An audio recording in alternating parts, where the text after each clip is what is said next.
بسم اللہ الرحمن الرحیم۔ السلام علیکم۔ ابو جہل کی ہلاکت کس طرح ہوئی؟ ابو جہل وہ بدبخت کافر تھا جس نے ساری زندگی نبی اکرم صلی اللہ علیہ وآلہ وسلم کو تکلیف اور دکھ کے علاوہ کچھ نہ دیا۔ فرعون اور نمرود کی طرح ابو جہل بھی کتے کی موت مرا۔ حضرت عبد الرحمن بن عوف رضی اللہ تعالیٰ عنہ سے مروی ہے کہ جب جنگ بدر کا میدان لگا ہوا تھا کہ معاذ اور معوذ رضی اللہ تعالیٰ عنہ میرے پاس آئے۔ انہوں نے مجھ سے دریافت کیا کہ چچا جان، ان لوگوں میں سے ابو جہل کون ہے؟ میں نے ہاتھ کا اشارہ کرتے ہوئے ان کو بتایا کہ وہ ابو جہل ہے۔ انہوں نے کہا کہ چچا جان، اس ظالم نے ہمارے نبی اکرم صلی اللہ علیہ وآلہ وسلم کو بہت ہی دکھ اور تکلیف پہنچائے ہیں، اسی لیے ہم ابو جہل کو نہیں چھوڑیں گے۔ عبد الرحمن بن عوف رضی اللہ تعالیٰ عنہ فرماتے ہیں کہ جو ہی میں نے ان بچوں کو ابو جہل کا بتایا تو وہ بچے بجلی کی رفتار کے ساتھ ابو جہل کی طرف بھاگے۔ انہوں نے ابو جہل پر ایک زوردار ضرب لگائی۔ ان کی پہلی ہی ضرب سے ابو جہل اونٹ سے نیچے گر گیا۔ پھر انہوں نے ابو جہل کے پاؤں پر تلوار کا وار کر کے اس کا پاؤں ہی ٹانگ سے الگ کر دیا۔ حضرت معاذ بیان کرتے ہیں کہ یہ سب ابو جہل کا بیٹا اکرمہ دیکھ رہا تھا۔ اکرمہ نے وار کر کے میرے بازو کو کاٹ دیا۔ میرا بازو کندھے سے لٹک رہا تھا، پھر میں لٹکتے ہوئے بازو کے ساتھ بھی بڑی تیزی سے لڑ رہا تھا۔ جب بازو نے مجھے بہت ہی زیادہ تنگ کرنا شروع کیا تو میں نے بازوؤں کو اپنے پاؤں کے نیچے رکھا اور زور لگا کر اپنے بازو کو تن سے جدا کر دیا۔ حضرت معاذ سے مروی ہے کہ میں نے موقع پا کر ابو جہل پر وار کیا، جس سے ابو جہل کے جسم سے خون کے فوارے جاری ہو گئے۔ ابو جہل کو موت کی کھاٹ اتار کر یہ دونوں بچے رسول اللہ صلی اللہ علیہ وآلہ وسلم کے پاس جا کر عرض کرنے لگے، یا رسول اللہ صلی اللہ علیہ وآلہ وسلم، ہم ظالم ابو جہل کو قتل کر آئے ہیں۔ زبری میں بیان کیا گیا ہے کہ ابو جہل ابھی قتل نہیں ہوا تھا، بلکہ وہ درد سے چلا رہا تھا، تڑپ تڑپ کر درد سے چلاتے ہوئے موت کا انتظار کر رہا تھا۔ جب جنگ بدر ختم ہوئی تو رسول اللہ صلی اللہ علیہ وآلہ وسلم نے تمام صحابہ کو حکم جاری کیا کہ ابو جہل کو تلاش کیا جائے۔ سب صحابہ کرام ابو جہل کی تلاش میں مگن ہو گئے۔ حضرت عبداللہ بن مسعود رضی اللہ بھی ان میں شامل تھے۔ حضرت محمد صلی اللہ علیہ وآلہ وسلم نے تمام صحابہ کرام کو ابو جہل کی نشانی بتائی تھی کہ ابو جہل کے گھٹنے پر نشان ہوگا۔ صحابہ کرام رضی اللہ تعالیٰ عنہ نے عرض کیا، یا رسول اللہ صلی اللہ علیہ وآلہ وسلم، ابو جہل کے گھٹنے پر وہ نشان کس طرح آیا تھا؟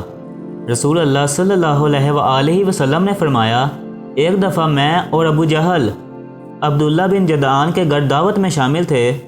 اس وقت تمہاری عمریں بہت ہی چھوٹی تھی۔ ہم دونوں میں کسی بات کو لے کر لڑائی ہوئی۔ میں نے ابو جہل کو زور سے دھکا دیا تھا، جس کی وجہ سے ابو جہل زمین پر گر پڑا۔ ابو جہل کے گھٹنے پر گہرا زخم آ گیا۔ وہ زخم تو ٹھیک ہو گیا تھا، لیکن اس کا نشان آج بھی ہے۔ یہاں ابو مسعود فرماتے ہیں کہ میں میدان میں ہر لاش کو الٹا الٹا کر دیکھ رہا تھا کہ مجھے ایک جگہ پر ابو جہل زخمی حالت میں نظر آیا۔ میں اس کے پاس گیا تو میں نے دیکھا کہ وہ ابھی مرا نہیں تھا، بلکہ زندگی کی آخری سانسیں لے رہا تھا۔ اس کے جسم سے خون کے فوارے جاری تھے۔ پھر میں نے رسول اللہ صلی اللہ علیہ وآلہ وسلم کی بتائی ہوئی نشانی کو دیکھا تو مجھے یقین ہو گیا کہ یہی ابو جہل ہے۔ میں نے اس کی گردن پر اپنا پاؤں رکھ کر اس کو زور سے گھسیٹا تو درد کے مارے اس کی چیخیں نکل پڑی۔ میں نے ابو جہل سے مخاطب ہو کر کہا، اے اللہ کے دشمن، اللہ تعالیٰ نے تجھ کو ذلیل و خوار کر کے رکھ دیا ہے۔ ابو جہل مجھ سے کہنے لگا کہ اس میں ذلت والی کون سی بات ہے؟ میں تو اس آدمی سے بدلہ لینے کے لیے یہاں آیا تھا جس شخص کو تم لوگوں نے قتل کر دیا ہے۔ اس نے مجھ سے دریافت کیا کہ بتاؤ، اس جنگ میں فتح کن کی ہوئی ہے؟ میں نے کہا کہ اس جنگ میں فتح اللہ تعالیٰ کے سچے رسول صلی اللہ علیہ وآلہ وسلم کی ہوئی ہے۔ پھر اس نے کہا کہ اے ابن مسعود، چرواہے تو بہت اونچی جگہ پہنچ گیا تھا۔ دوسرا قول یہ بیان کیا جاتا ہے کہ حضرت عبداللہ بن مسعود رضی اللہ تعالیٰ عنہ نے بیان کیا کہ میں نے ابو جہل سے کہا کہ تیرا قاتل میں ہوں۔ ابو جہل نے کہا کہ نہیں، تجھ سے پہلے مجھے کوئی اور قتل کر گیا ہے۔ ایک قول یہ بھی بیان کیا جاتا ہے کہ جب ابن مسعود رضی اللہ تعالیٰ عنہ ابو جہل کے سینے پر بیٹھ کر کہنے لگے، اے اسلام کے بدترین دشمن، تم تو فرعون سے بھی زیادہ بدتر نکلے ہو۔ فرعون نے بھی مرتے وقت اپنی غلطیوں کو مان لیا تھا کہ میں غلط تھا، لیکن تم تو مرتے ہوئے اسلام کے خلاف بکواس کر رہے ہو۔ یہ سن کر ابو جہل نے جواب دیا کہ اپنے آقا حضرت محمد صلی اللہ علیہ وآلہ وسلم کو جا کر میرا پیغام دینا کہ ابو جہل تو اس دنیا سے چلا گیا ہے، لیکن وہ یہ پیغام دے گیا ہے کہ حضرت محمد صلی اللہ علیہ وآلہ وسلم کا سب سے بڑا دشمن میں ہوں۔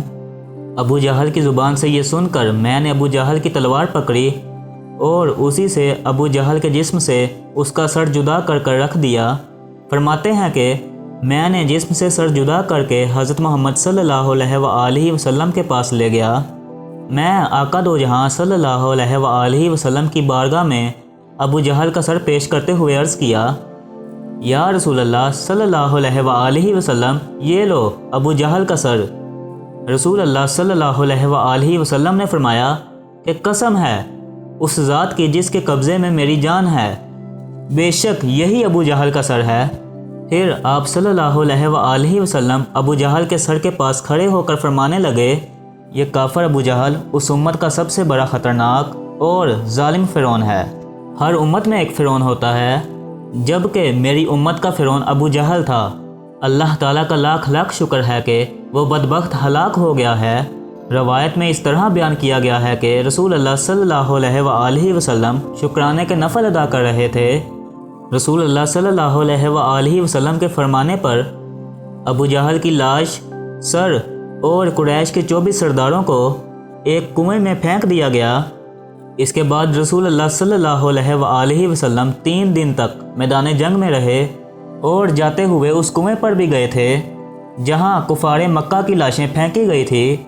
آقا دو جہاں صلی اللہ علیہ وآلہ وسلم نے کنویں پر کھڑے ہو کر یہ فرمایا کہ اے کنویں میں پھینکی گئی لاشوں، کیا تم نے اللہ تعالیٰ کے وعدے کو پورا کرتے ہوئے پا لیا ہے؟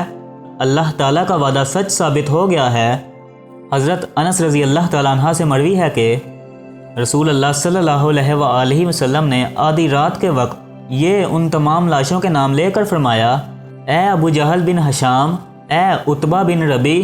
اس طرح نبی کریم صلی اللہ علیہ وآلہ وسلم نے سب کنویں میں پھینکی گئی لاشوں کے نام لیتے ہوئے فرمایا کہ کیا تم نے رب کائنات کا وعدہ پورا ہوتے ہوئے دیکھ لیا ہے؟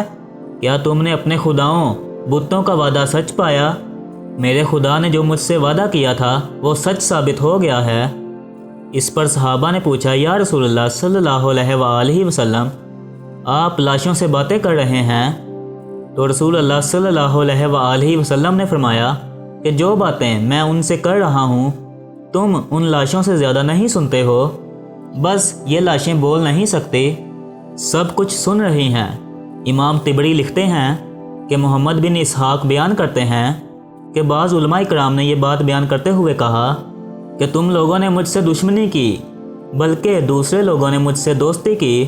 تم نے مجھ کو میرے ہی شہر سے نکال دیا، دوسرے لوگوں نے مجھ کو اپنے شہر میں پناہ دی۔ تم لوگ مجھے جھوٹا کہتے رہے، دوسروں نے مجھے سچا اور آخری نبی کہا۔ تم لوگوں نے مجھ کو بے شمار تکالیف دی، لیکن دوسرے لوگ میری تمام پریشانیوں میں شریک رہے۔ اس کے بعد رسول اللہ صلی اللہ علیہ وآلہ وسلم نے فرمایا کہ میں نے تو اپنے رب کائنات کے وعدے کو سچ پایا ہے۔ ناظرین، امید کرتا ہوں کہ میری آج کی ویڈیو آپ کو پسند آئی ہوگی۔ ملیں گے ایک اور ایمان افروز ویڈیو کے ساتھ، تب تک کے لیے اللہ حافظ۔